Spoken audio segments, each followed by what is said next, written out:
भाभी मैं किस कमरे में रहूं? अरे दीदी 6 कमरे। आप और जीजाजी के अलावा सिर्फ नवीन और उसकी बहू ही तो है। फिर क्या करेंगी इतने कमरों का? क्या किराएदार रखने का इरादा है? कहते हुए पुष्पा मुस्कुराई। ऐसे भी ननद का ये खूबसूरत घर उसे भाया कहाँ।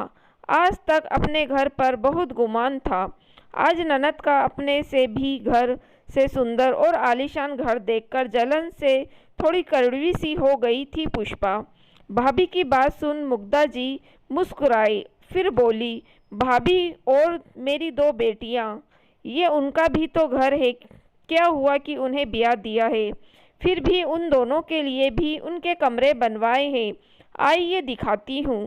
कहते हुए उनका हाथ थाम लिया और ले गई बेटियों के कमरे में। बेटियों के बचपन से लेकर बड़े होने तक के सारे यादों को समेट कर सजा दिया था कमरे में। उनके खिलौने, बचे कुचे किताब कॉपी, उनके पुराने उपहार, प्रतियोगिता में जीती ट्रॉफियाँ और खूबसूरत फर्नीचर।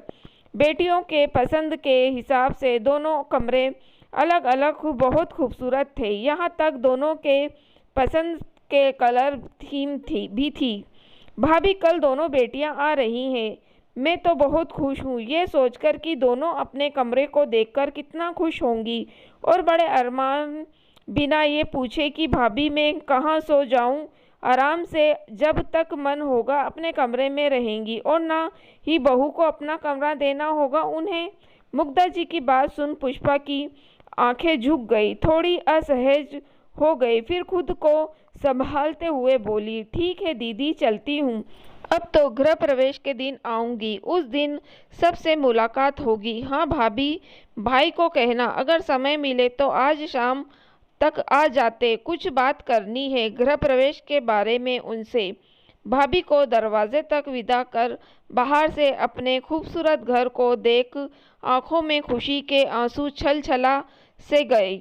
लॉन में उतरती सीढ़ियों पर बैठ गई और जाने कैसे यादों की गलियों में भटकने लगी। 20 साल पहले अम्मा बाबू जी से मिलने मायके गई थी। दोनों बेटियों और उसके साथ थी। भाई की शादी में गई आई थी। खूब भीड़भाड़ में अम्मा बाबूजी के साथ समय कहाँ बीता पाई थी, सो गर्मी की छुट्टियों में बच्चों को लेकर आ गई मायके। साथ में नई भाभी के साथ रहने का भी चाव था। घर में कुल 3 कमरे, एक अम्मा बाबूजी का, एक नई नई आई भाभी और भाई का, और बैठक खाना। हाँ भाई, घर के बीचों बीच बड़ा सा आंगन और उसे लगे बरामदे भी थे। दिन तो खूब मस्ती में बीता, पूरे दिन आंगन और बरामदे में सभी के साथ, लेकिन रात होते ही कैसी कश्मकश सी हुई मन में।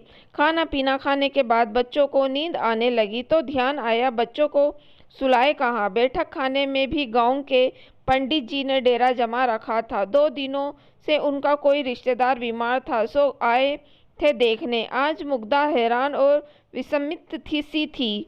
ऐसा लग रहा था किसी अनजाने से घर में आ गई थी। वो आंगन जिसमें बचपन बीता, जिसे सजने संवारने के लिए माँ के साथ कितने जतन कर रही थी, आज वही घर उसे एक परायापन का एहसास क्यों दिला रहा है। आंखों में आंसू आ गए। जाकर धीरे से भाई से पूछा, भाई बच्चों को कहाँ सुला दूँ?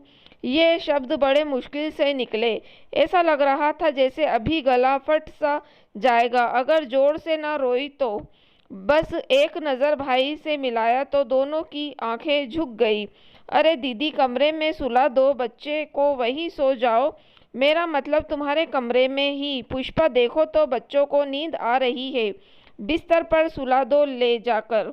पुष्पा रसोई से हाथ पोंछते हुए, हाँ अभी अम्मा बाबूजी के कमरे में बिस्तर लगा देती हूँ दीदी, और बच्चों के बस जरा सभी को खाना खिला दूँ। कहते हुए बेपरवाह सी वो चली गई। राजीव और मुग्धा ने एक दूसरे को देखा, फिर राजीव उठ खड़ा हुआ, बच्चों को गोद में लेकर कमरे में सुला दिया और बहन का हाथ पकड़कर बोला, दीदी उसके पास दिमाग नहीं गई, छोड़ो, तुम यहीं सोओगी और मैं और पुष्पा बाहर आंगन में सो लेंगे।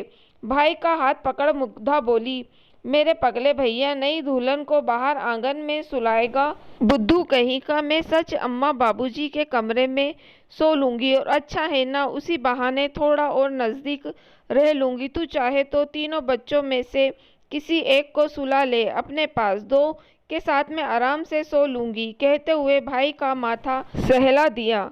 मुग्धा ने तब राजीव ने दीदी का हाथ पकड़ते हुए कहा, दीदी ऐसा क्यों होता है कि घर में बेटियों के नाम के कमरे नहीं होते?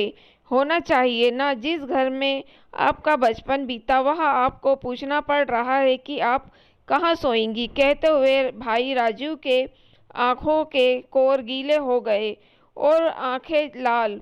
भाई को तो उस रात समझ जा दिया, लेकिन अपने मन में गांठ बांध लिया कि अब नहीं, इस रिवाज को बदलना ही होगा।